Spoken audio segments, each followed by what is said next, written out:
Hey, Michael here from Beer Baseball blog, The Adventures of Craft Beer and Baseball. This is the Beer Baseball Hoppy Hour, episode 3 for November 15th, 2020. This is a roundtable discussion about baseball and craft beer. All we ask is you bring an opinion and something to drink. Before we get started, wherever you're watching us live today, please give us a like and a comment. Let us know that you're out there. And as always, we'd appreciate if you subscribe and turn on those notifications. My name is Michael Mondragon, and I'm here to introduce my Beer Baseball blogcast partner on Tuesdays, Kevin Lyon. Hello, welcome, how you Kevin. doing? I'm doing great. Good to be here. And our special guest today is from Ballpark Hunter and Stadium Journey, where he documents his baseball travels along with food and beverage reviews from Indianapolis, Indiana. Marc Viquez, welcome. Thank you for having me on here, guys. I appreciate the time to talk. Absolutely. Now, did I say your last name correctly? Yes, Viquez. I was wondering how you're going to say that. A lot of people say Viquez or Visquez. They added S in there, but Viquez. Well, there you go. Yes. Well, my last name is Mondragon, so like I can't mess that up, right? Mondragon. Is that Spanish? It is Spanish. It actually Nice. used to be a city in Spain, and Nice. it's no Nice. longer there. But you know, I Mondragon. have to roll my R sometimes, even though that I don't speak fluent very Spanish. nice. But, No, neither I get do I. by. Yeah, Neither do exactly. I. Yeah. Exactly. So Marc, tell me about Ballpark Hunter, and then you're also part of Stadium Journey, which I'll show right here. Yes, there's their which is a page. podcast. So tell me more about that. Okay, well, we'll start with Stadium Journey since it's on the screen. It's me, Dan Colachico, Dave Contney, and Paul Baker, who's the president of Stadium Journey. And our goal is to do a podcast every 2 weeks, and we just talk about different topics. We had Tim Capper on, and we talked about Montreal sports last week. Next week, not this Tuesday, the following Tuesday, we're going to talk about the current state of minor league baseball. So we are first and foremost a website where we review ballparks, stadiums from the NFL down to cricket, down to minor leagues, high school, Division III. We cover all types of stadium events, and we let people know the best, the food to get there, the atmosphere, the neighborhood, where to go when you're in town, because some of these places are in small little towns across North America that you normally would not venture to. So we let people know what do you do once you get to the stadium, before and after. Good brewery, good place to eat, an interesting monument, some sightseeing tours.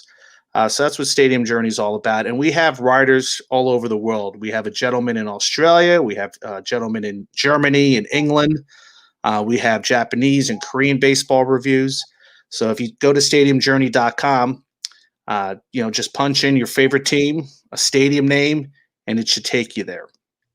As for the YouTube page, we want to get some videos up there. We do have a little bit, but that's kind of where the Ballpark Hunter comes in.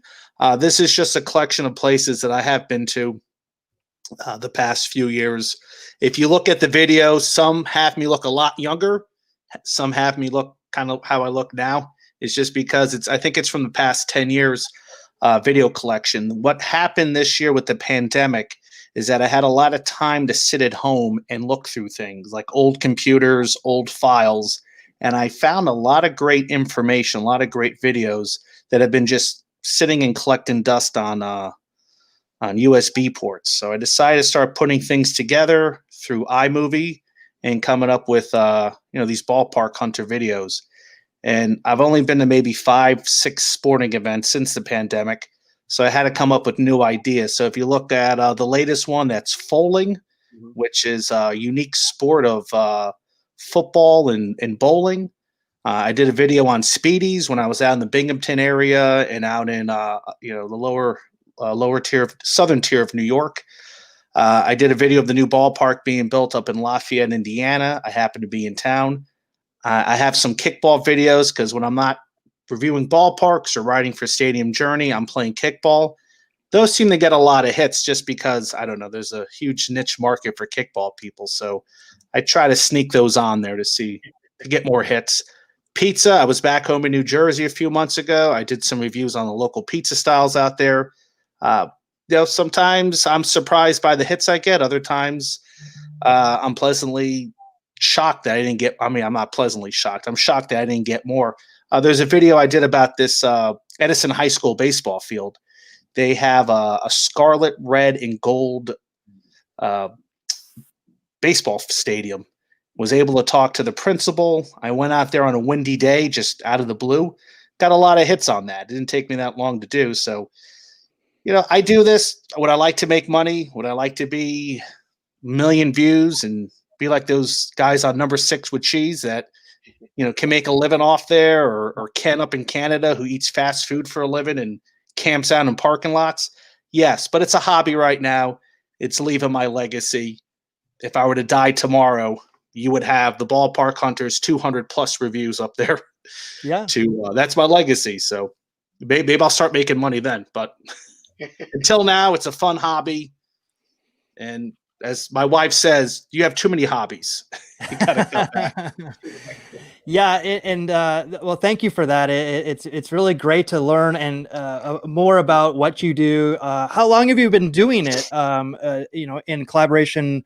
I guess it would be collectively and collaborative. Yes, I've been with Stadium Journey since 2013. Before that, I did write for Ballpark Biz. I also wrote for Our Sports Central. I also wrote for Ballpark Digest. And I started everything writing for arenafan.net in 2001. I actually covered the New Jersey Gladiators. Oh, wow. That's kind of what introduced me to online writing and press passes and interviewing players. So it all started with arena football, but baseball has always been my bread and butter. In fact, my first baseball review was for Our Sports Central. That was the Somerset Patriots in 2001. And I remember getting a press pass from Mark Russinoff, who is still the PR media guy there. And I'm sitting in the press box. I'm thinking, what the heck do I write about? Do I interview the players? And I did that for a little while because he gave me a season pass. So I went into the locker room. I talked to players. But then I realized I like talking about the ballpark, the gift shops, the food. And I started focusing more on that. So Stadium Journey was a great publication that came along, like I said, 2013, 2014 for me. And I was able to catch on and write diligently for them. Make a little bit of money. We don't get rich off of Stadium Journey, but we do, there are people that will hop on airplanes every 1 week in a month to go to a new venue just to say they went there. We have a couple gentlemen that are trying to get to all the top 4 stadiums and arenas. It's Nice. It's a lot of money, but if it's a hobby and you can afford it, go forth with it. So, you have to be a certain person to want to drive 6 hours to review a stadium and then drive right back the next day. Or we have some guys, they'll drive 6 hours, turn around and drive back that night. You know, when I was younger, I would not have done that when I was younger. I definitely wouldn't do that now. I would get a hotel and maybe look at the area and try to take in something outside of the ballpark. I've been to some towns where I wish I had more time, and I've been to some towns where I wanted to get the heck out of there because I couldn't stand it. So but this year I've just been home. I've done some journeys, but saving a lot of money though. I can tell you that this year. Yeah, for sure. And I'm sure that's why we all came together, because you're speaking to two very like-minded people when it comes to this. Now, I started this in 2015, and it was just basically a way to actually, at the time, my girlfriend and I, we actually we did social media for craft beer events in Southern California. So we kind of got introduced to this really great craft beer world, and the very supportive community. And I think it was at a Diamondbacks game in Arizona. And we were at this kind of craft beer place that's just it's in right field, and it has a beautiful view of the stadium and the game. And I said, you know what, I should combine like baseball and craft beer. And then I looked up, and Beer Baseball was available, beerbaseball.com. And I said, I can't believe it's still available. I go, so I just got it, and ever since then, I just started just documenting my previous baseball experiences and then kind of mixing in the craft beer and stuff like that. and slowly but surely it started, getting some traction. Kevin and I have known each other ever since I moved out to California, and that was in like '97. And for I don't know if you know this or not, but Kevin and I used to actually be professional wrestlers, so we can have a whole discussion on that. You guys are professional wrestlers? It's a bit of our superhero identity. If Dan Colachico is listening, he would love to talk to you guys. Well, that's funny that you say that, because yeah. I saw that you guys were talking about professional wrestling. So if you're familiar with Pro Wrestling Guerrilla, I was one of the first. I was in the PWG 6. I started Pro Wrestling Guerrilla. I wrestled as Disco Machine, and Kevin Lyon is the cousin of Super Dragon, and wrestled him extensively in Southern California. More or less, a lot of upcoming stars that have come out in the last 2 years. They've probably wrestled in PWG at some point. So like I've wrestled like Cesaro, Bryan Danielson, Seth Rollins, El Generico, Kevin Steen. So okay, I did not know that. Actually, I worked with a teacher who used to be a wrestler, and I never knew that until I saw the videos and the interviews. Is that right? What was his name? Oh my goodness, I knew him by his first name. He was he played a Russian character. Oh my gosh, okay. I love it. So he no longer works for us. He left, but his name was Von Dilligan was his real name. But I want to say the Tsar, the Turk. No, I love it. I wish I knew. He's about 46, 47. So he was wrestling back in 93, 95. Oh, he was pretty young then. Okay. Yeah. Or maybe 2000. I don't know. I wouldn't be surprised if that's when wrestling was so hot, was in the 2000s. That's more or less when Michael and I started. And that was just a coincidence, that we happened to just be starting it right as the boom happened. Yeah. Yeah. So like, late 90s is when we kind of met each other. We kind of met through wrestling, but what we found out was that we had this huge like baseball obsession. And so we would always go to baseball games out here. And but then when the craft beer, after our wrestling days, when we started we're like, oh, let's go and document this. And so Kevin and then Angelo, our other guy, was a ring announcer for Championship Wrestling from Hollywood, so we have a huge wrestling connection, but baseball and craft beer has kind of kept us going. So when we started this, we said like, oh, let's just document our stuff and go around, and we really weren't looking for an audience. And so we're in a similar spot where we don't have a lot of followers, but we have a lot of people that watch us. And so just putting out more content is really important to us. And one of the things that's why I wanted to support definitely you and your thing. And you come on our blogcast on Tuesdays and chime in. That's always helpful. And it's always great to have baseball people, especially for the East Coast. We don't have any East Coasters. So it's great to learn about that. Yeah, it's nice because you guys do yours every Tuesday. We do ours every other Tuesday. So there's that one Tuesday where we sort of are operating on the same time. So if I can get on there the Tuesday we're not, which will be this Tuesday. And I'm confusing everybody listening to me right now. I try to watch and listen. I had my wife watching one time. So right on. Yeah, two people watching you. All right. And it was on our giant 75-inch TV. Right on. Makes it a little bit easier. I can't necessarily comment. I can watch it though. Right. Yeah, and that's how a lot of people consume this. Like we're really appreciative of people that chiming in the comments, but just watching us is a big deal, and spreading the word, and just saying like, hey, if you know somebody else that would be interested in people nerding out about baseball and craft beer, like we're more than appreciative of everybody's time and effort, and Kevin and I we've. Even though we've known each other for a long time, through this baseball stuff, we've actually seen a lot more of each other, and actually have more. We have like a daily correspondence now, whereas before we would see each other every weekend, right? We like kind of drifted apart there for a few years, and then I was just starting to barely go back to baseball games more, and then we met at a brewery, and it was like pretty much that day it was like we got closer than we ever were back in our wrestling days. It's kind of funny how that worked out. Yeah, it worked out best for sure. Yeah. Now any baseball this year where you guys lived at on any level being played after the pandemic? Not post pandemic. Nothing at all that I'm aware of. Yeah, we were. That's why I was impressed that you actually went to some stadiums, which was it was fun to watch.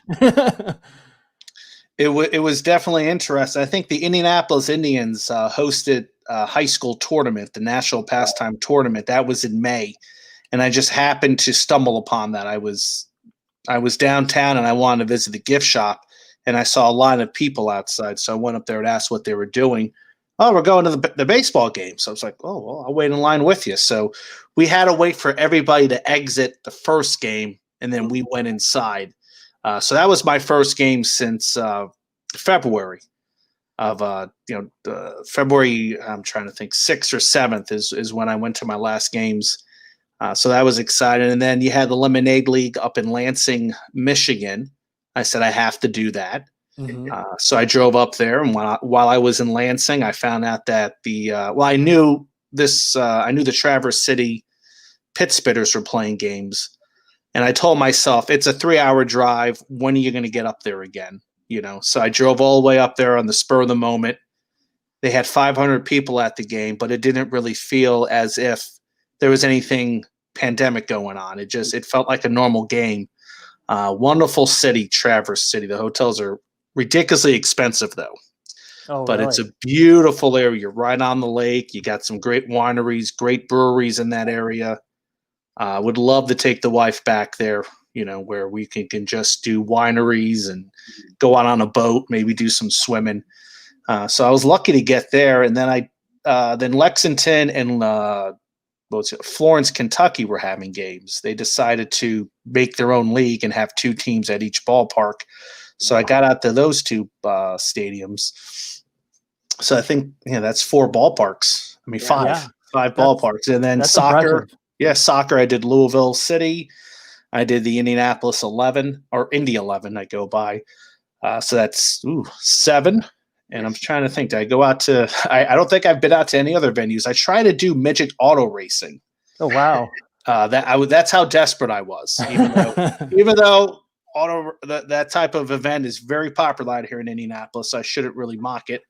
And to be honest with you, I was looking forward to doing some of those events, but it just didn't work out based on scheduling. So if everything happens accordingly, I should be out at a Miami Redhawks football game sometime in December. So that's probably the next place I'll go to. That's awesome. Yeah, Kevin, you go out because you did the Knott's Berry Farm. What? No, I didn't do that. Oh, you didn't do Haunt? I thought. No, because I didn't go to Knott's at all. The only thing I did was there was a drive-in haunt that they did up in LA at the Spark, where pretty much it's like you drive through the area. It used to be at I want to say Griffith Park, and it was a haunted hayride. But for this, they pretty much brought all the sets. They put along this road that you drive into the park, and then you park in it's set like a big old giant drive-in, and you have monsters roaming the parking lot while you're watching short films. It was kind of fun. I'll take it for 2020. Take it. Yeah. Quick question, because I saw the video of you in Somerset and Trenton. Yes. So, is there any update on that situation yet, or how recent was that video? I did that. Well, fortunately, my mom passed away in September, so I had to go back home, and it's the news you never want to hear. But as I was out there, I decided to check out, and that's me in front of Trenton. My mom, where she lives in Kendall Park, New Jersey, is equally in between Trenton and Somerset. Mm-hmm. So I drove down to Trenton and just took some videos outside of Trenton. And then on my way home, if you look at the Somerset section, I was driving back home to Indiana. I flew home to New Jersey. Okay. And my mom in her will gave me her car. So I decided to drive it back home. And I drove right by Somerset. So I said, let me get out there and shoot a video, because the rumor at that time was the Yankees were going to switch to Somerset. Now, I decided to make this video, something else I was sitting on for a while. And I said, let me just take the video and put it out there before, there's a decision. And I think I posted on a Thursday, not this Thursday, but the Thursday before. And then that Friday, the Yankees announced that they were going to Somerset. They're leaving Trenton behind. So that is a done deal. The Yankees are also going to Hudson Valley and leaving Charleston. So part of me is a little bit disappointed because Trenton, growing up in New Jersey, we didn't have minor league baseball until 1994. And I was a teenager back then. And as soon as Trenton came, we drove down there, my buddy and I, Stephen Key, who also writes for Stadium Journey. We drove down there to watch the second baseball game in Trenton, and they've been very successful. The Yankee partnership has been around since 2003. It's worked brilliantly. A lot of people go to Trenton games because of that Yankee affiliate, because they're Yankee fans. But it's also a weird little situation. It's Somerset attracts just as the same amount of people as Trenton. They're both ballparks look alike. Both ballparks are almost identical. Both sit about 6,000 fans. Both are very well. They do successfully well. I just hope somebody else comes into Trenton and makes it affiliate, because I don't know how Trenton will do as an independent ballpark.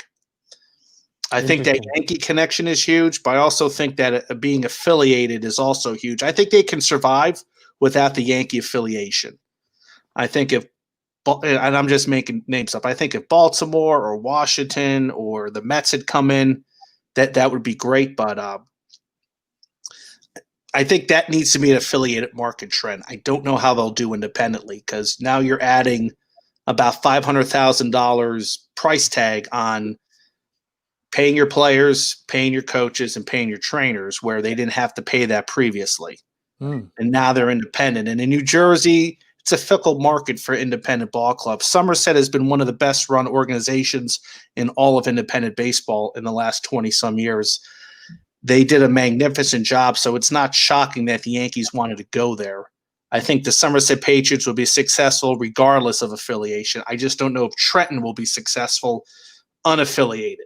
So hopefully somebody comes in there, makes it a AA market, or makes it this new Mid-Atlantic League high A market, so it can sustain some excellence there. But, I think the Yankees left personally, I think the Yankees left for neighborhood. I think Somerset is a better neighborhood than Trenton to secure people to get walk-up tickets, even though both markets were doing well. I mean, I could see if Trenton was drawing flies like Staten Island, who drew under 2,000, but Trenton was drawing very well for a AA ball. So it's shocking. It's just shocking to hear that. The owner of the Trenton Thunder is just ticked off at the Yankees. He says they're classless, despicable. Unfortunately, I don't think that's the best business practice to use, because, if you want to get somebody else to come in there, you don't you don't want to hear them bad-mouthing you. I think you should just be very diplomatic and say, well, it's unfortunate. We wish the Yankees the best. But I get it. Yankees sort of said, okay, we're leaving. Bye. Yeah. Even though it was rumored. So take it for what it's worth. So, and if it was going to happen, it was going to happen this year, because because of next year's, who knows if there is even going to be a season, and that's true. And or what it's going to look like. I know that, one of the reasons why I jumped on the Lancaster Jethawks hat, actually Kevin told me about it last week, and it actually came pretty quick. I got that buy one get one free, so I'm going to debut my other hat on the podcast, which is amazing. But Lancaster was one of the ones. Are they? They're on the chopping block, correct? Yep, they are. Yes. Yeah, so they might be gone. I know that in one of the ones that you profiled was Beloit. I went to Beloit last year, and I remember talking to them at the time. Kyler Murray was, at the time was going to go. If he would have went into baseball, he would have gone through Beloit. And I was talking to, I did a video out there, and I was talking to, the people there, and they were not. Is that from Beloit? No, it's from Fishers. Oh, okay. We're drinking. Yeah, we'll talk about what we're drinking. Just make sure we add a little beer to our baseball talk. Okay? Yeah. So Beloit, they said that they were, if he were to be the the number one pick. They would have done well. ESPN would be doing games there. They just weren't prepared for people to be there at that facility, if there was a 400% more people there, Yeah. So Well, that's the thing with Trenton. When you had Jeter or A-Rod or Robinson Cano rehab there, you would sell out those weekend games. You would get well over the 6,000 mark. Even when Johannes Cespedes was rehabbing, it happened to fall in with a road game at Trenton. That drew well. Tim Tebow drew well. He drew well everywhere he went. But I think the last time I went to Trenton, Tim Tebow was playing there. And I was more interested in seeing Pete Alonso, but he had just been promoted a few days before. So I did see Tim Tebow. So nice guy, but I was there to see Alonso. I knew he was going to be a stud in New York. So that's probably right when I saw him, because I saw him in Vegas in August of 2018. Right before the old ballpark in Vegas got closed down. No, you're right. That was the great thing about Trenton being affiliated with the Yankees. I mean, not only can you say, hey, I saw Judge play or Gary Sanchez play here. We're seeing A-Rod play here. We're seeing Jeter play here. So it's I can see being very disappointed with losing that affiliation. Now, talking about Beloit, they're building a new ballpark right now, which is going to save them. And they're going to be affiliated with somebody next year. But right now they're trying to figure out a new name for the club. So some people don't like the choices. I did interview a gentleman who thinks they should be called the River Rockers, the Beloit River Rockers. He drew up a logo and it looks good. I think it's a better name than what I saw the Beloit organization come up with, but it's all about trying to make money. If you can make $2 million off the name Trash Pandas and never played a game, it's very hard to resist. And I think ownership is putting the bulk of the money in to build this stadium. So, who am I to tell him he can't name the team the Cheese Balls or the Polka Pikes or the Supper Clubbers? But what I would do is I would just redo the Snappers Turtle. I would just make that look a little bit hipper, a little bit cooler, and you would see some different results. I guarantee it. Yeah, I totally agree. I'm obsessed with getting minor league baseball caps, not only to support, but I love especially the variations that they do. Whenever I go out to the independent ballparks, what was the ones I went to? Like in the Northwoods leagues, it's like the Wisconsin cheese curds. They were that for a while. Oh, and yeah, they were cheese curds. Yeah, so I mean, I really enjoy that, and that's something. Actually, before I get into that, I wanted to make mention of what beers we're drinking tonight. I usually do that at the top. Oh yeah. So go, Mark. Give me your beer that you're drinking. I'm interested in it. Well, it's called Take the Day. It's a Hellas Lager, and it's brewed at 4 Day Ray Brewing in Fishers, Indiana. Every Friday, you can fill up at one of these bad boys, 64 ounces of liquid gold for just $6 plus tax. I'm ready to move. That's 4 pints, $1.50 a pint. So you can't beat that. That's amazing. So 4 Day Ray, great food as well in Fishers, Indiana. And this is a great beer to drink after you mow the lawn, after you rake the leaves, if you're watching a ball game. I was going to have the Hazy Coffee IPA by Stone in Modern Times, but that's about 7% alcohol. Yeah. I want to make sure I'm making sense during this podcast. So I put that away. That's a great one, but it's definitely what I call a good night beer. This beer knocks you out. Plus, I bought this growler on Friday. I haven't opened it until today. Yeah. So I want to drink it before it goes bad, because that's a problem with growlers. You have to drink them in amount of time. Yep. Or it's going to go flat. That's right. So perfect Kevin, way to drink it. Oh, so this is appropriate. I have what's called the Early Bird. This is by Coronado Brewing. It is a cold brew cream ale brewed with Bird Rock coffee and ginger. So I guess Bird Rock is a coffee place. So yeah, I'm guessing in the Coronado area. And this is good. And I made sure to pour it in my Akron Rubber Ducks little mug I got. Nice. So yeah, this is nice. Nice for a beer to start off the day if I'm going to be day drinking. Definitely. 5.5%. I didn't check the IBU, but it's probably not that high of an IBU by tasting this. Yeah, so I'll never pass up an IPA. So today I have today's forecast by Pizza Port. So this is a pretty readily available beer here in California. So it's 7.2, and I don't see the IBUs on it, but it has Mosaic, Cashmere, and Azaka, right? Azaka beer, hops. So. Yeah, really good. Just super crisp and definitely great for some great conversation. See, I just love the beers you guys show on here because I don't have access to them, most of them out here. So. Oh yeah, and that's what we love learning about the beers out there too. Yeah, you know, I was going to get out some Three Floyds. I thought about bringing that out here since that has a reputation. Yeah, I've definitely heard of them. I think I might have had a beer there when I did a trip somewhere to either, I think Ohio, I think is where I might have seen that. Three Floyds probably is the highest rated beers that come out of Indiana, but they're up in the Chicago market. Okay. But yeah, everybody who's a beer connoisseur or beer snob will tell you those are the best ones. And then there's one out of Gary called, I want to say 18th Street, which it's getting some notoriety as well. Yeah, 18th Street Brewery. Which I don't know if they're in Gary anymore. They might have moved out to some other locations. But like I said, a lot of Indiana beers that I've had in this area, hit and miss, but those are two that are generally good. And then, of course, we talked about Sun King. Yeah. Oh, yeah. I can show that logo. That's not the logo. Whoosh. Nope, that's not it either. There it is. There it is. Nice. Yeah.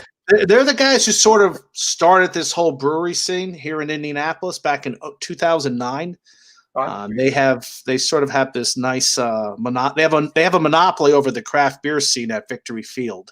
That's the only craft beer you can get there, which I would like to see more craft beers represented at Victory Field. When I went to St. Paul, Minnesota, they have the Beer Dabbler, which has about 40 drafts of Minnesota beers. Wow. Amazing. Wow. I mean, you could just – and I actually won a contest. I have like $120 in gift certificates for a St. Paul Saints game. Nice. And you can use that for the beer, I think. Oh, that's awesome. Right here. There it is. My gift certificate. Right on. So if I ever get up to St. Paul again, which I wasn't going to go this year, hopefully I can get up there, I don't know, next year or year after to use those gift certificates because I don't want them to go to waste. And who knows, they may be affiliated with the Minnesota Twins when I see them next. That's the other breaking news. That's interesting. Yeah. And I think that's where, like, you know, like I went to go see the Chicago Dogs and actually playing the St. Paul Saints. I went to Milwaukee to see the Milwaukee Milkmen. What did you think of those? What did you think of Milwaukee and Chicago, those two ballparks? Because I went there as well, opening year. I mean, they're super state of the art. Like, you know, coming from Beloit and then going to the Milwaukee Milkmen, I'm like, what am I looking at? Like, this is, and that's the thing that's kind of scared me about these kind of, you know, legacy baseball teams. Like, I went to go see the Clinton Lumber Kings, you know, and that stadium has been around since, like, I don't know, like the, you know, maybe like the early 1900s. 37, I believe. Yeah, and to see those facilities and then go into, like, you know, the Chicago Dogs one was like, it was insane. Like, I couldn't believe the luxury that it had for an independent ballpark. And so I honestly think that this is going to happen a lot more, that these facilities are actually going to sway Major League Baseball, you know, especially strategically, you know, like being in Chicago, being in, you know, these Milwaukee. No, you know, you're definitely right. I thought my only problem with Chicago, Milwaukee, like the area around the Milwaukee ballpark wasn't completed. It was still a construction zone. Yes. Yeah. That was my only problem, but it was a very nice looking place. And I was just imagining what this would all look like once it's completed. I felt like both ballparks were just state of the art modern, but it almost felt like when you move into a new house, you don't have any furniture, especially the Chicago ballpark. I was like, but I mean, that Chicago ballpark, it's easy to get to. The pricing's great. I think it's $4 to park a car. It's a great neighborhood. You can walk to places, you know, and then they have that whole ketchup and mustard mascots and they chase each other. That's just brilliant marketing right there. So love the colors, love their gift shop. He's digging it out. Oh, there you go. Please. squeeze. Yeah, It's actually a mustard thing. So I actually got this when I went there. No, I love how they made ketchup the villain there, because I don't believe you should put ketchup on a hot dog unless you're 10 years old or under. That's it. No room for negotiation. That's the rule. Agreed. Yeah, I mean, that stadium is right next to O'Hare. I actually walked there. The national card collecting big thing was right there. So I actually got to do that right before I walked over there. And Carlos Zambrano was pitching for the Chicago Dogs. Oh, that's even better. Yeah. Big Z. He got lit. Actually, he didn't get lit up. He actually walked a whole bunch of people and then got taken out. But it was fun, and it was cool to see a lot of those. I love watching independent baseball to see like who's still hanging on. I remember going to the Bridgeport Bluefish and seeing Andy Chavez still playing, which was that was a kind of a thrill. I'm like, oh my god, like they're still hanging on. Yeah, I remember 2005. I went to the San Diego Surf Dogs game with my mom, and we saw Ricky Henderson out there playing. Oh, that's so awesome. And I remember thinking I felt like a little kid. I was like, man, I'm watching Ricky Henderson still play. And that might have been his last year of pro ball, but he was just chilling out there. I think they're making a pitching change, and he was just kind of kneeling out in the outfield, like, okay, let's get this on the go. But seeing Ricky out there was pretty exciting. Kevin I know that feeling. Kevin, didn't Ricky Henderson, was it Canseco or Ricky Henderson that played for like Long Beach? There's some teams in Long Beach. I think it might be that league. Yeah, it was the Golden Baseball League. Something like that. But independent baseball is not really a thing out here at all. Like, it's weird when I hear you guys talking about Somerset and St. Paul drawing all these big crowds, and I'm like, minor league baseball can barely draw here sometimes. No, you're absolutely. Where you said you're in Anaheim? Yeah. Yeah. Obviously, I got down the street, but Yeah, because I'm thinking that, I know they had Fullerton, they had Long Beach, they had San Diego. And it's weird. Certain markets, independent baseball, it falls flat in most markets, I hate to say. Then, St. Paul and Somerset are the extreme. Yeah. They draw, I think they're the number one and number two. Drawing, I would think like Savannah, for everything I see, they do well. Although they don't have it's Collegiate Wood. They do. Oh my God, they drew. I cannot believe how amazing they draw there. Like it's insane. It's insane.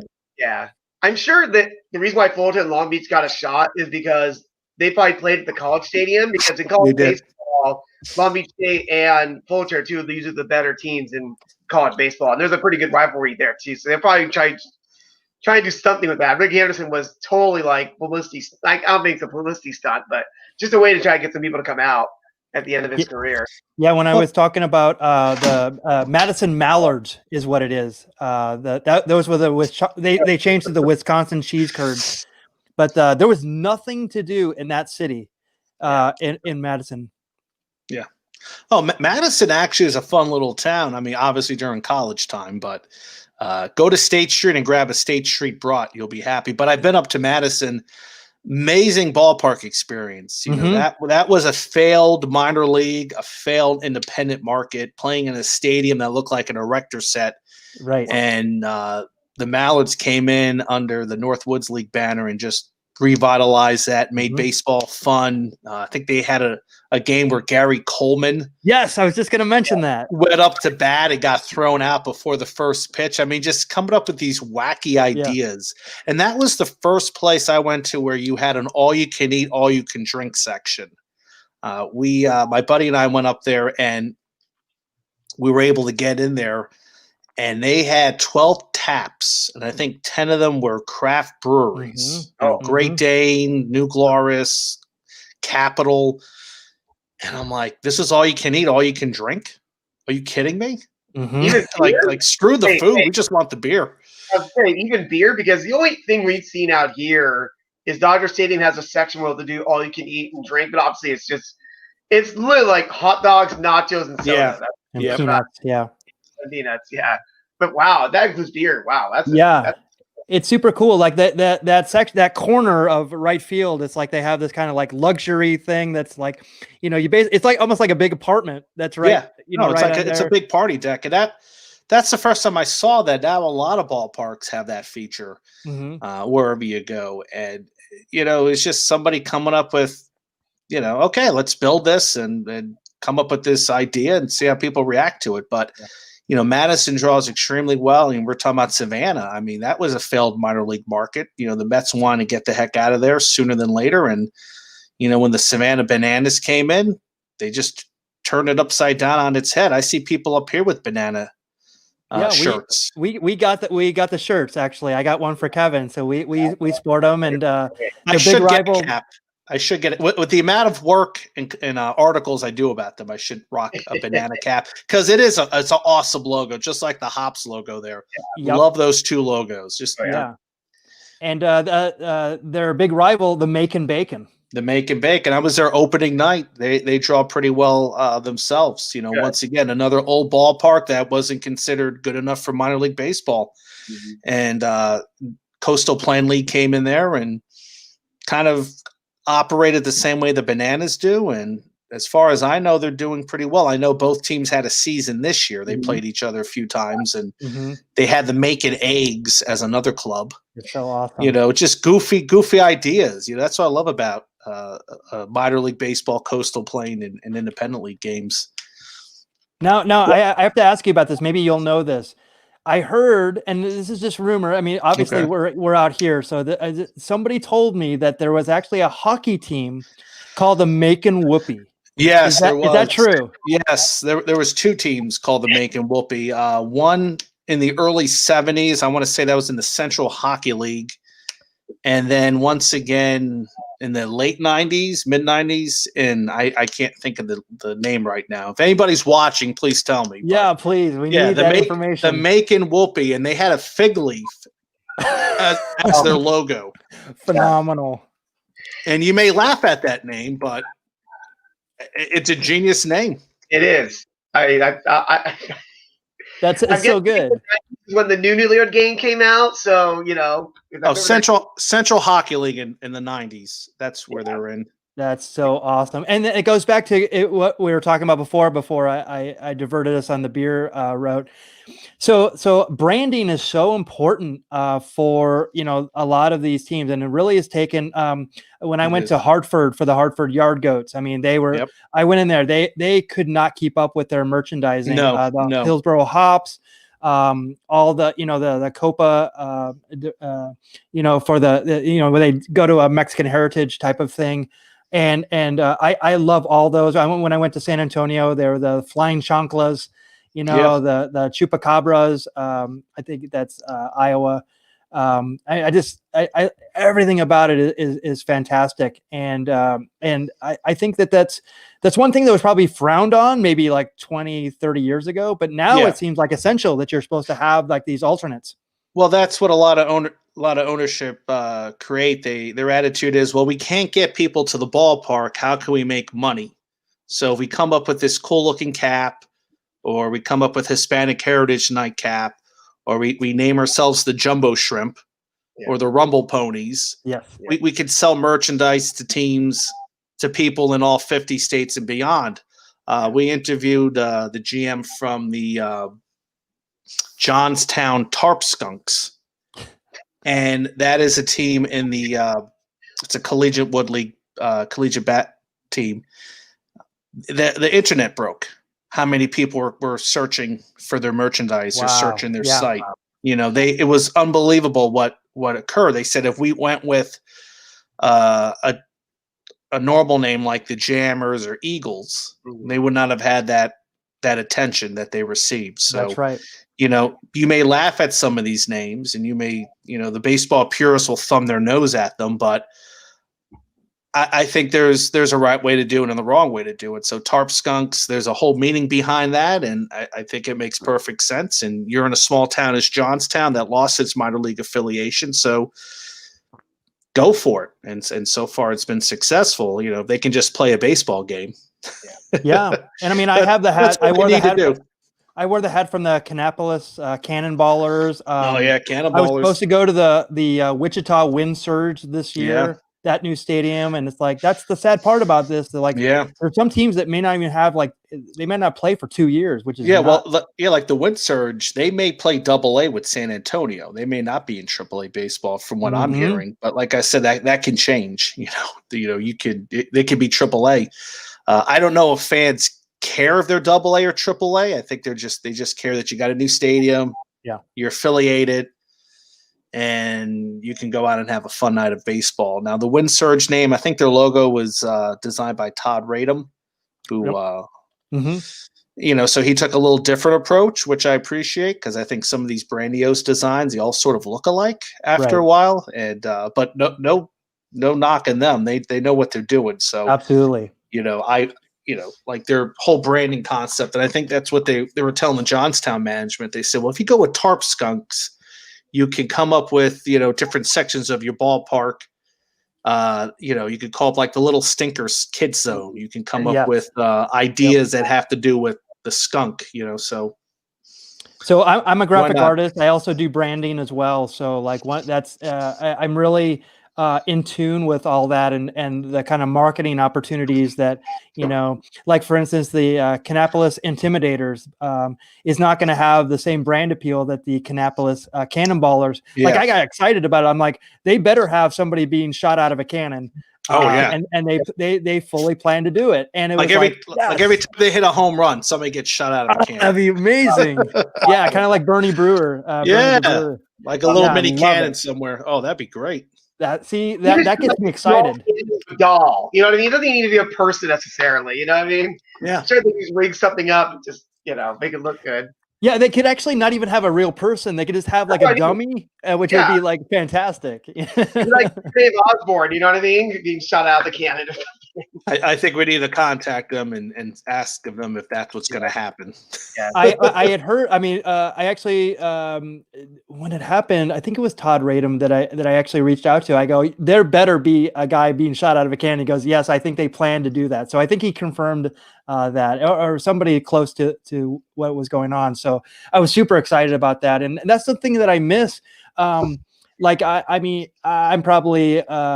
I'm 10 years. Well, I'm not 10 years older than you, Kevin, but close to it. But I used to see when I grew up in Phoenix, Arizona. So it was the Phoenix Inferno, which was in the major indoor soccer league. So I saw some. Oh wow! I saw some great indoor soccer logos, like the Denver Avalanche, the San Francisco Fog, the Wichita Wings, Hartford Hellions. When I went to Hartford, I went there, and there was a girl who was running the yard goats, and I said, she's like, oh, the Hartford Whalers, we're here, and I said also the Hartford Hellions, and she looked at me with these kind of like a dead stare. And I was the missile, yeah. I'm much older than you. But when I was a kid, I used to watch MISL games on ESPN on tape delay. I was probably the only person doing that, and this was like the 91 and 92 when they're on their deathbed. So, the Los Angeles Lasers out here. The Lasers. That's what Kevin will probably know. But San Diego Sockers, right? San Diego Sockers. They were still. I think they're still playing. They're still today. playing. Yeah, and the Baltimore Blast. The Baltimore Blast are still playing. The Milwaukee Wave, who were in the NPSL. That's right. They're the Tacoma Stars. Tacoma Stars are back. You have some of those older Dallas Sidekicks as another team that's still playing. But I mean, indoor soccer is nowhere near what it was 30 years ago. It was during its heyday when I was watching it, because there's guys like Steve Jungle, Dan Semekovic, the Pizza Man, Tattoo, Bronco, who played for the Sidekick. Oh, Tattoo! He would take his shirt off. Yeah, he would take his shirt off. Preki, I think, was another guy who was. Yeah. Michael, so what was that drawing in Phoenix back in the 80s? Was it actually drawing people? It probably drew about 5,000 to 8,000, but it was dying in the last. Which isn't bad. It isn't bad, especially during like the summer, and there's no the Suns were played in the same place.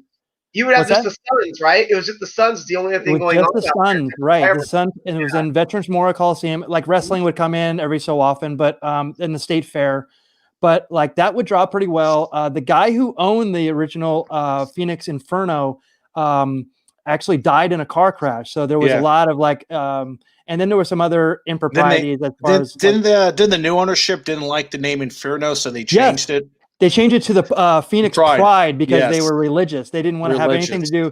But the cool thing about the Inferno, which I was going to bring up, was one of the cool things was after a goal was scored, they had these like kind of like what in a hot air balloon where all these flames would go up behind it. Yeah.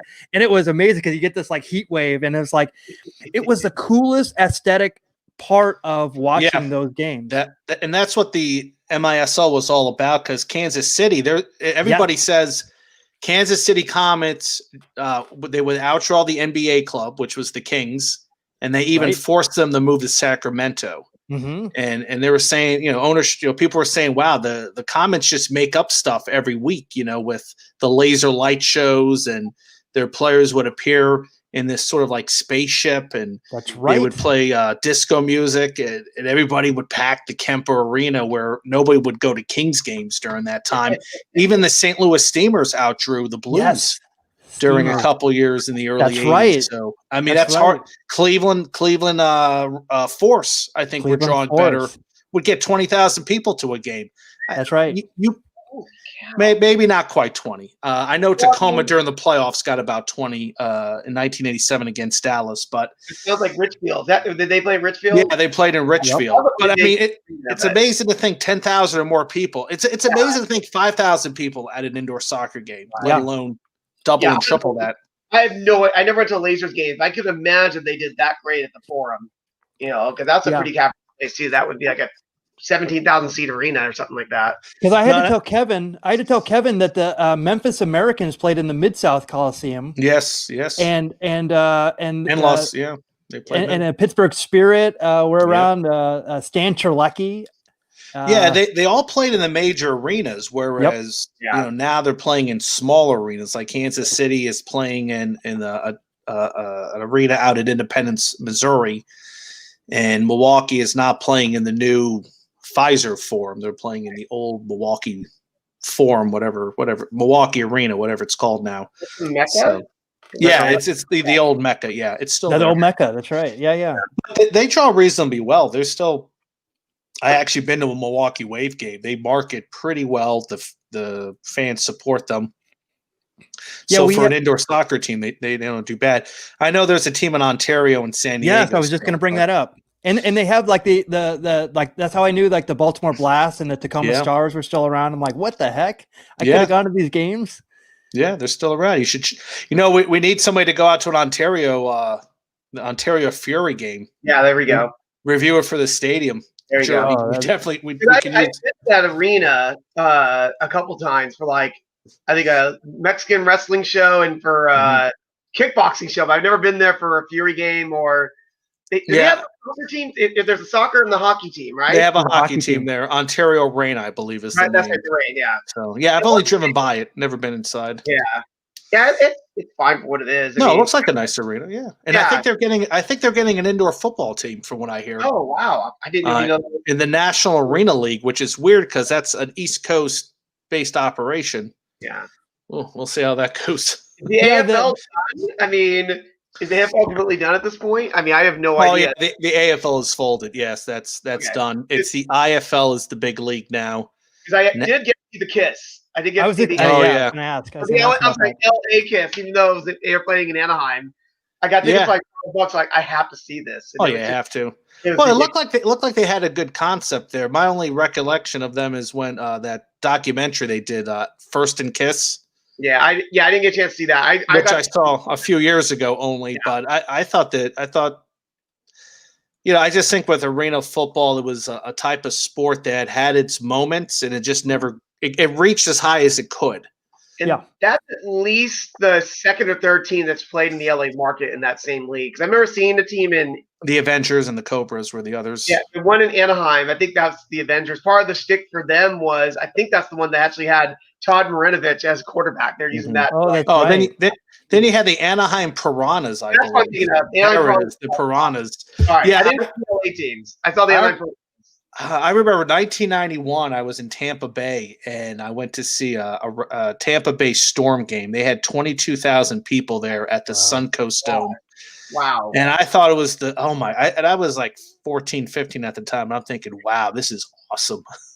This is so cool. And, you look now, almost 30 years later, arena football's gone, and, indoor football, there are some successful indoor football league teams, but you're not getting 22,000 people to your games. I mean, I think it'd be almost impossible based on the size of arenas they play in. Yeah. So, yeah, I grew up in Arizona, so I had the Arizona Rattlers, who are still around. They are still around, and Yes. at the time they were their coach was Danny White. Danny White, former Cowboy. But actually the Rattlers actually have more championship. What's that? On. You went to ASU though, didn't he? Yep, he did. Yeah, He did. that's why he went to ASU right there. Yeah. So like the Mercury and the Rattlers have more championships than the Suns, which I rib myself because I'm a big Phoenix Suns fan, which is out in LA. It's like I don't know if you could be a worse fan of any professional sports team watching the Lakers rack up a championship. I'm a Knicks fan, so. What's that? Yeah, well, I'm a Knicks fan, so there's 2 championships, but I wasn't around. Right. Yeah. And let me ask you this. The people that brag about all the championships, should they be allowed to brag about it if they weren't alive during the championship? Well, I mean, that's my policy. You should be alive. Yeah, I mean, you should take pride in your team. You can say, hey, we have, like the Lakers have been successful in every decade, let's say, right? Yeah. It's not like the Celtics, who really have won championship since 1986. So, yeah, it's kind of hit or miss. Just like I'm a Mets fan, so we haven't won since '86. But then I tell Yankee fans, well, at least we've been to the World Series more recent than you guys.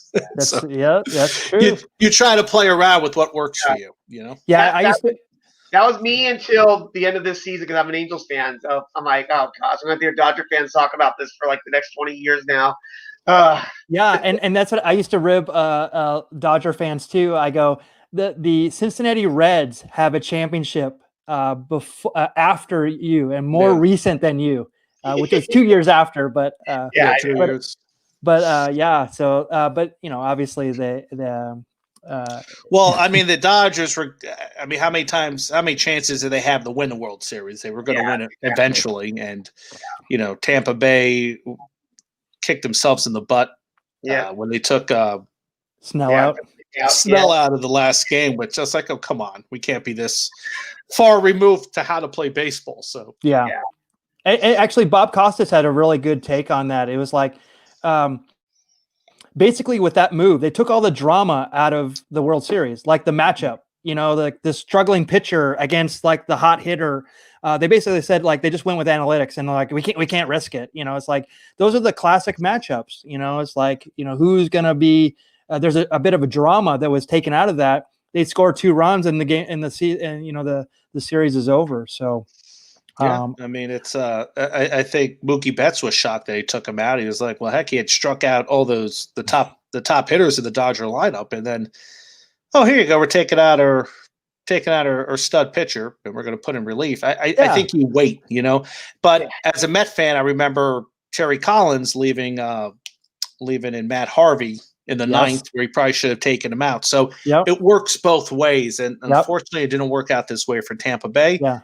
And Tampa Bay only scored 1 run that game, so you could yell at the hitters for not hitting as well. So that's one of those games. We know Dodger fans who are like every single time they have Kershaw in 1 inning too long during the playoffs. But this time in the playoffs, he did great this year because he had some bad playoff performances, and he finally.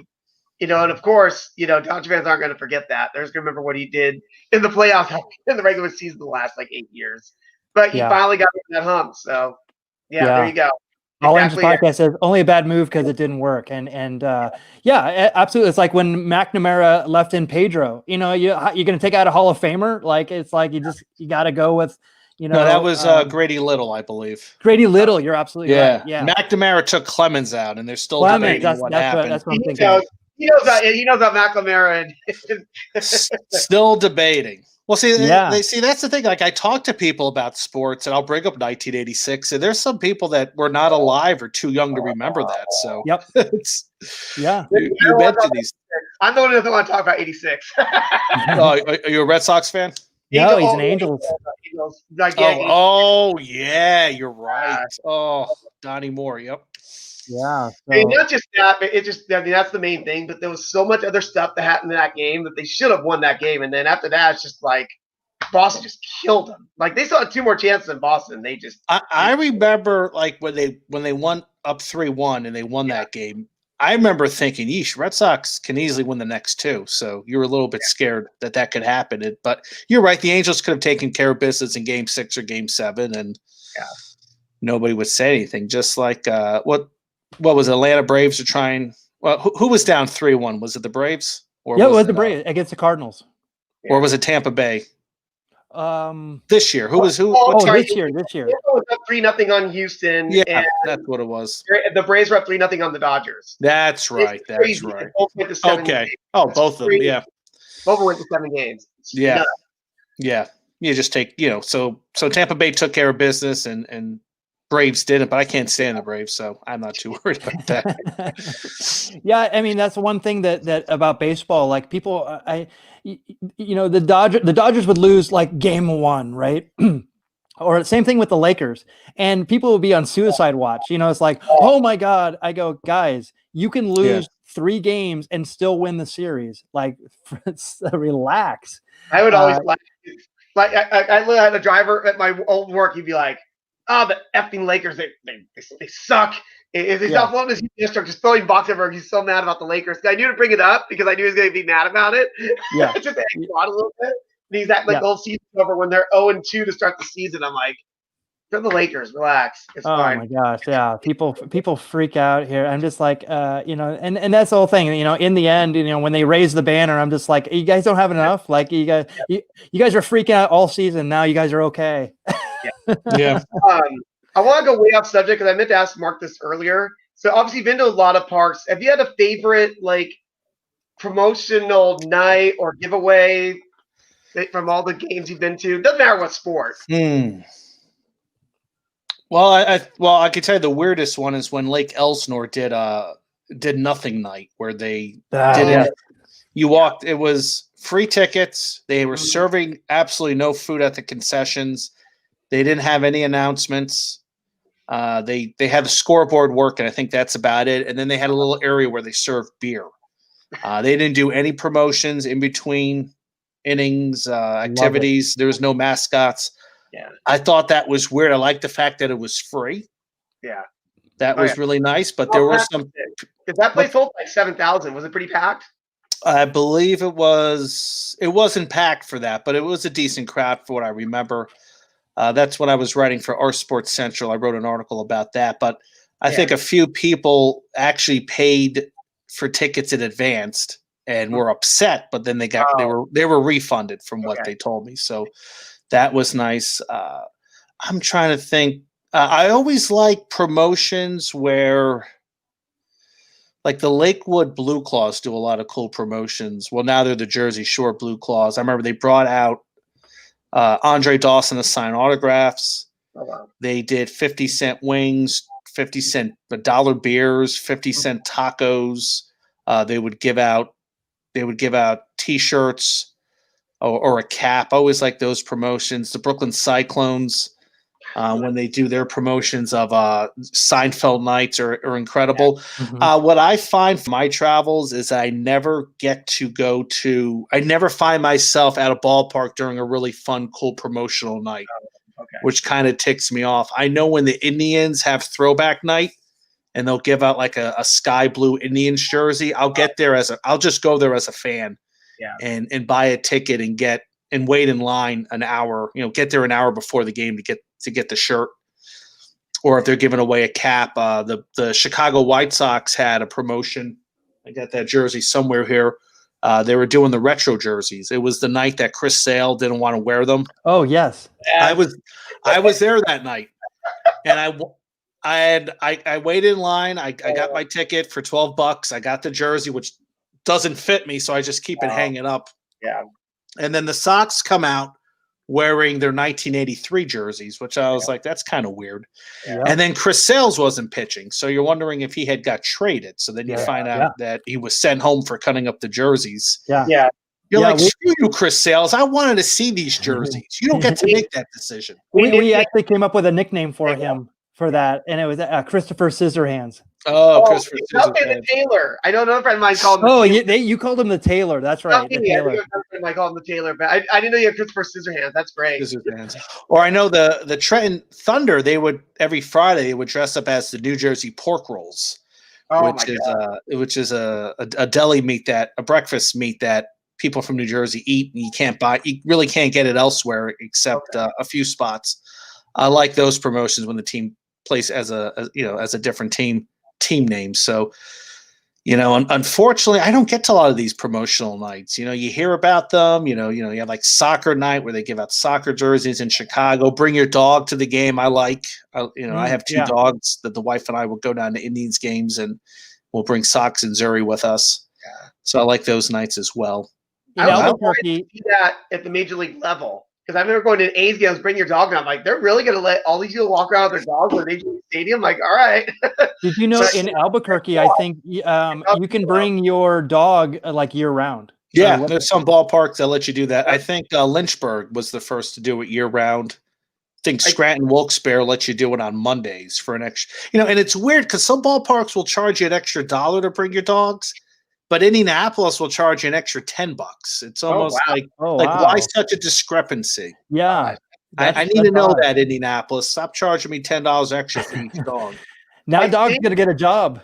Yeah, I think the 66ers were doing that too, like a bark in the park or something. I think it was like once a week, but I don't remember what day it was. Yeah, and that's the team out here. This Indian Empire 66ers. They do a lot of like those gimmick kind of games, like. I think one of the first games we went to was Zombie Apocalypse Night, where the jersey would be like looked like they were like bloody and torn up. That's like the image on there, and they would be smart in that you could buy like the player's jersey. They would auction off the players' game used jerseys during the game. That's kind of a cool little bonus thing there to make sense for me. So one thing that I definitely wanted to bring up is you did a video recently, and I thought this was fascinating. To even know that this even existed. So like the cornhole game has become really popular in breweries, but I can honestly see this kind of catching on. And this was was this near you? Yes, this is the Indianapolis Foaling Warehouse. There's only 5 locations in the world. Oh. It was started in Hamtramck, Michigan, which is a suburb of Detroit. And I first found out about it when I went to a Detroit City FC game, and everybody meets up at the Foaling Warehouse, and then they march over to the stadium, which is an awesome experience. I also have a video of Detroit City if you want to see how great that stadium is. So I was like, okay, this is kind of a cool concept. And, they had and then I saw online that they were opening one up here in Indianapolis. So I definitely had to check this out. And I went there on a Friday night a few weeks ago, and the place filled up. And it's an odd game, What you see there is you have a set of 10 pins on your opponent's side. Gentleman with the tattoos over here has a football. He's got to be the first to knock all 10 pins off. Some of the rules are if it bounces off the net and hits a pin, that counts. If it bounces off you and hits a pin, that counts. So you have to move around a lot. So you get a little bit of an exercise there. Okay. And as you drink a lot, and if you watch my video, there's this one woman there. Yeah. I have some outtakes. I don't want to show it because she kind of, you can tell she's wasted, but even before she gets to the Foaling Warehouse. And she didn't like the fact that I was recording her at first. So then I told her, I said, well, she's like, well, I go up to the bar and get a drink under my name, under my tab. So I said, go under Joe's tab, which is an inside joke from college. So she comes up to me later, and I'm thinking, oh my God, she already went up there and asked for Joe's tab, and they told her to get out of here. She's like, instead of a drink, can I get some T-shirts or a cap? And I said, no. What? Yeah, they were selling T-shirts as well up there. So she wanted, she was being a little bit greedy. I'm like, really? Yeah. Take the free shots, you mooch. So I don't know. I don't know if she went up there to ask for Joe's tab, but she was a little bit wasted, and you could tell she was the one in the group that Had no idea what she was doing. She'll never go back to that outlet again. But the league that I play kickball with set up a foaling league down there. So Wow. It's going to be a big hit out here in Indy, and I have a feeling that you'll see it in other cities. Oh yeah. I know other people play a similar game, but they can't call it foaling. So they might say another name. I don't know what it's called, but interesting. There's only 5 official locations: Atlanta, Detroit, Indy, Cincinnati, and of course Hamtramck. So the idea was inspired by an event that took place at the Indy 500. So it's nice to see that it's down here. And they also have good beer selection. There's a part of the video where they have mystery beer. You pay $2. I saw that Right there. That's Natty Daddy. Look at that. Woohoo! Yeah. 8%. Was that 8%? 8%. 8%. It's crazy. Oh my God. I don't know what they put in a Natty Daddy, but I never had one before. I don't think I'll ever have one after, but I think that was the $3 one. Okay. If you pay $4, you get some craft beers. Like somebody goes, yeah, you'll get a Sun King. I'm like, no, I'm getting Natty Daddy. I'm getting Genesee Light. I'm getting Stroh's, which I like Stroh's, so that wouldn't be too bad. But yeah, Natty Daddy. Ugh. That's what I was going to ask you. I mean, because they call it like Natty Light, natural light, right? Yeah. So that's what I thought this was associated with. So it's fascinating to learn about the other beers, different regions. But then this was a beer that you had in your video that I was super impressed with. Oh yeah. And the reason why now, Kevin, I'm gonna throw this out to Kevin. Kevin, do you know why this is a very important beer? Oh man. I'm like, I thought we talked about this, but I can't remember. So go ahead and clue me and the listener and the viewers in. Okay, so this famous man drank it. He's no longer with us. Rest in peace, sir. But I didn't even realize that this was the beer, and it's still around. 90. Wow. And is that? Like, I'm assuming it's a Midwest. I mean, where's it made out of? Rhode Island. It's Rhode Island. You can get that in Indianapolis. Like what? Yeah, that's only new to the indie market. I'm seeing that pop up from time to time, and they do have the retro cans, which also further explains its significance. Okay. Yeah, so we have a lot of Jaws fans out there. Thanks, Steve, for joining us on Twitter, no less. Awesome, thank you for joining us. Yeah, so the cage goes in the water, shark goes in the water. Yeah, need a bigger boat. So this is one thing that I really enjoy that you do, and when you go around and you not only like talk about like the baseball, which is great. Like I love seeing all the baseball fields, and the fact that you are still going out. The blogcast on Tuesdays. This show is all born out of the pandemic. The fact that you were still going out there and still trying to create content, however you could.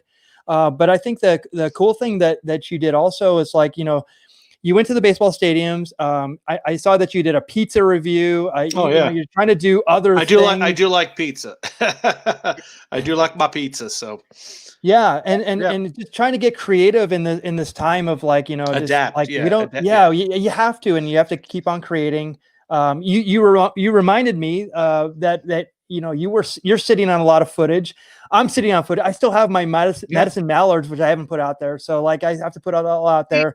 I was going to go there this year. I was going to be going. Yeah, he was going to go there this year. I was going to go to see like a punk rock festival in Madison. I was going to go see the Beloit Snappers and the Milwaukee Brewers, obviously, because I wanted to go when it was still Miller Park.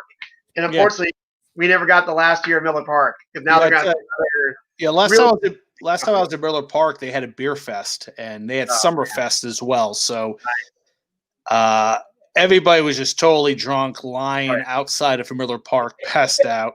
It's kind of what you would expect from Milwaukee, but don't always get it. So that was fun. Oh man, I loved Milwaukee so much. There was so much bad food for you. And it was so good, going in like the fried cheese curds, all the great. I remember the MKE IPA. I was like, I can still taste it like in my mouth right now. There's so and many. you got to go to Broken Bat. You got to go to Broken Bat. Broken Bat Brewing is there. You know, Yeah. it was in downtown, but I think they moved it recently. But baseball themed beer. So a great city. Actually, went in Milwaukee to go see the Bronze Fawns. Yes, and then are you familiar with the Crusher statue? The Crusher statue? No, I'm not. Crusher. No. He's the Kevin, professional wrestler from Milwaukee. He was known for like polka dance. He would have he would like big women to polka dance with, and he would make it sound like he trains with a keg in his hands. So they made a statue of him with an unlit cigar in his mouth and a keg of beer on his shoulder. He was like one of those old, like, little husky kind of like guys, you know, old barroom brawler type. So he was like a legend out there. He was listed as the man who made Milwaukee famous. That's right. Oh. Yeah, I remember my mom was in town last summer, 2019, and we took her around Milwaukee. She loved it. She's like, wow, this is a nicer city than I thought. Because you just don't think Milwaukee is a nice city, and it probably sucks if you're there during the winter. But you know, during the summer, I mean, Summerfest, you can't get a hotel there. Yeah, you can't even get a hotel in Kenosha. But I was planning to hit up like next year. You know, when Beloit's new ballpark, I want to go there. I want to go to Madison. I want to check out Rockford, even though nobody will be at the ballpark. So yeah, I want to do a little trip myself up to Wisconsin. And usually when I go to Wisconsin, I get myself a couple cases of New Glarus beer, not necessarily Spotted Cow that everybody likes, but they make they make a beer called Yokel, which I love. I think that's my favorite. But yeah, I had that when I went to Beloit. They had a lot of those beers. Yeah, it was super great. Here is the Crusher statue. Oh, look at that. Yeah. And it's so cool. I mean, it's beautiful. Actually, I heard it got vandalized after this. Yeah. So I like how they made it like the Crush soda logo, though. Where they wrote it does. Yeah, that's what it reminds me of. Very cool how they did that. Yeah, it's super cool. It's right by it's actually quite a bit, about a half hour south of where the Bronze Fawns is. Speaking of which, if you're not familiar, there's the Bronze Fawns. Gosh. Yeah, so it's yep. So but no Laverne and Shirley statue. No, that seems a little you know. I think although Laverne and Shirley did their part to make Milwaukee famous as well. Yep. Yeah, for sure. But when I went to Lakefront Brewing, which is in Milwaukee, Lakefront's great place. They did give a shout out to Schatz Brewery. So they actually had a little section.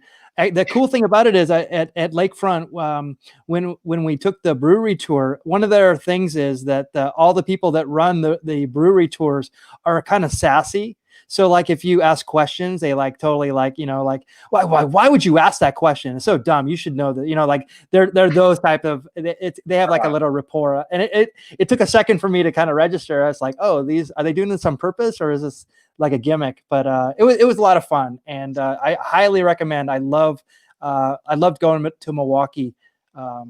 So no, I tell you, Milwaukee is like during the summer. I think Milwaukee is a little bit about a 4-hour drive for me, depending on the traffic going north of Chicago. Milwaukee is a fun little town. I would highly recommend it as one of those unappreciative cities. You know, if you like beer, if you like baseball. I mean, if you like lakefront views, if you like good food, the Harley Davidson Museum's up there as well, which is a fun place. You know, there's I think it's called Honey Pies Honey Pies. Some of the best pies you can get. They're about $8 a slice, but my goodness, wow, worth it. Every bite is orgasmic. It's amazing. So get back out there. Yeah, and you'll make it out there. I mean, we have a lot of plans, you know, coming up. So hopefully, like this whole COVID thing can blow over. I'm not as optimistic as other people are, but now, have you guys been out to Indianapolis at all? No. Okay. We definitely want to come out there. I'd have to go a little further up. I'd have to go a couple hours further up on 65 to get from Louisville up to where you are. Yeah. But we're downtown Louisville to downtown Indy, probably less than 2 hours. So okay, it's not that bad of a drive. Okay. It's just straight up shot. Yeah. So before we go, I wanted to ask you, Mark, like what, how many stadiums have you Oh. been to in total? I mean, do you have a count? I feel like a piker when I'm gonna tell you. Actually, I know my numbers. Yes. So I wanted to ask you. No, I do. I have it right here. I want to say it's 246 ballparks. Wow. But let me just make sure. And that includes stadiums and arenas, or is that just baseball parks? It includes just ballparks. Okay. Doesn't include just stadiums. Let me see here. I am at. Oh no, I'm sorry. I'm at 271. That's insanity. And that includes, of course, major league ballparks, minor league, independent, summer collegiate, amateur. Because I went up to Minnesota and checked out the amateur ballparks up there. That also includes collegiate ballparks. That includes former ballparks. That includes ballparks that are no longer with us. So 271. Of course, this year I didn't hit I think I hit maybe 3 this year, 3 new ones. Wow. Yeah, 270. Yeah, I've been to 3 of them. I've been to Warner Field in Dayton, McKee Field in Oxford, Ohio, and Turtle Creek Stadium in Traverse City, Michigan. Last year I was at 1, 2, 3, 4, 5, 6, 7, 8, 9, 10, 11, 12. I was at 14 last year. Ooh. So That's crazy. yeah, coronavirus has taken its toll on my ballpark numbers. Yeah. When he said that weekend in February you went, that's the last time Michael and I went to a game. We always go to Palm Springs every year to check out. It's called the California Winter League, and it's like an instructional league. But they're affiliated with the Frontier League, which I don't know if that's not St. Paul's League, is it? No, St. Paul is in the American Association. Oh, that's right. Okay. Yeah, Frontier League would be Florence, Windy City. Yeah. I know like the Winnipeg Gold Eyes, a couple other teams up in Canada are in the Frontier League, I believe. And they're affiliated with them. Yeah, so with me, it's I'm trying to think. This year I was planning on going to Charlotte. I was going to check out Kannapolis, Gastonia. Of course, Charlotte, I have not been there yet, and some other places. And then I thought about going to Paducah, Kentucky, and some of the ballparks in that area. Not. I don't know what's in Paducah, Kentucky, but I know there's a ballpark there that's like 4 hours away that I can get to. So yeah, so some of those plans, went out there, and then of course, I would love to just, like what I normally would do is I would map out schedules and say to myself, okay, drive out there, fly out there, and set the game plan. So, my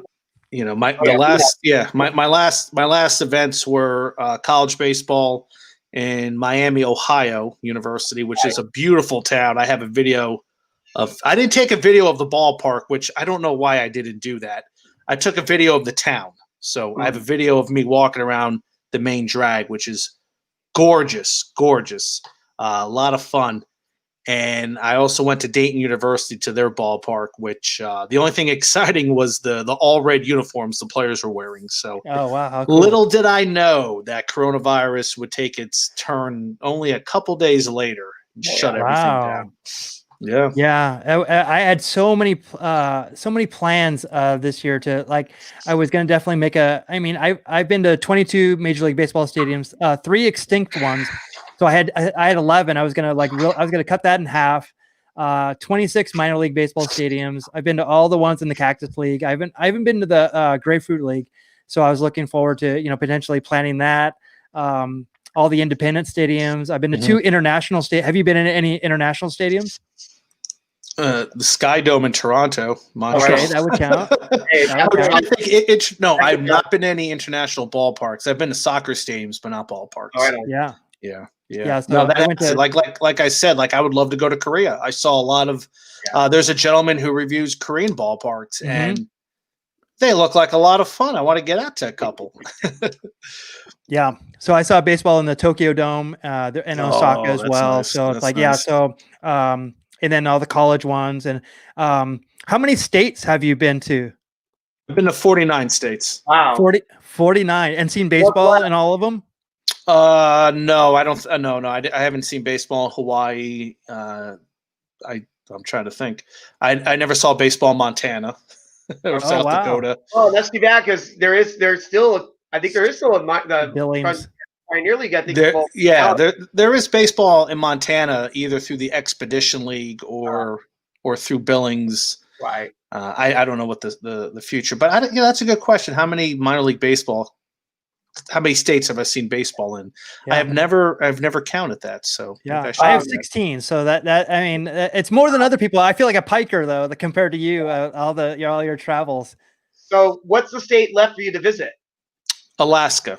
Okay. Oh wow. So you got to go during the summer and see if there's. Do they still have Anchorage baseball during the summer? They still have the midnight summer game, which that's something I probably just need to do. Just buy my ticket. I had a chance to go there in 2004. My mom and dad was like, "Hey, let's go on vacation," and I said, "No, I want to go to Seattle." Because I just had this infatuation with Seattle. So we went to Seattle in Portland, Oregon instead, where I did see baseball in Portland. I went to Shiny Stadium, and then Shaney Stadium, and then we ended up in Yakima for some reason. So we saw baseball out there. So, cool. Looking back, maybe I should have went up to Alaska to see the sights and sounds, but I also would not have.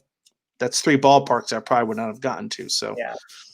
Well, how about this? How about we make a pact? Like, I would love to see that Alaska Baseball League. So maybe we'll have to make that a journey at some point. Hey, let me know. I got money saved. I got a lot of money saved for not doing anything. Yeah. Definitely. Yeah, I would love to go to Alaska. I would love to be in Alaska where it is 12 o'clock at night and it's daylight. That would be just awesome. Or just getting a good beer and just checking out the natural beauty of the state. Whatever, Michael. We haven't all been to Alaska like you, all right? Well, I was just going to humbly brag that I've actually wrestled in Alaska. I wrestled in Fairbanks and Anchorage. And who was on those shows? Like Brian Christopher was on those shows. Hacksaw Jim Duggan was on those shows. Who else was on? It was in 2001. So it's like, so I've actually not only been to Alaska, I've actually wrestled there. So go figure. So very nice. Yeah, it's a little easier for you to get to Alaska. I guess it's not hard to get to Alaska. It's just the price. Yeah.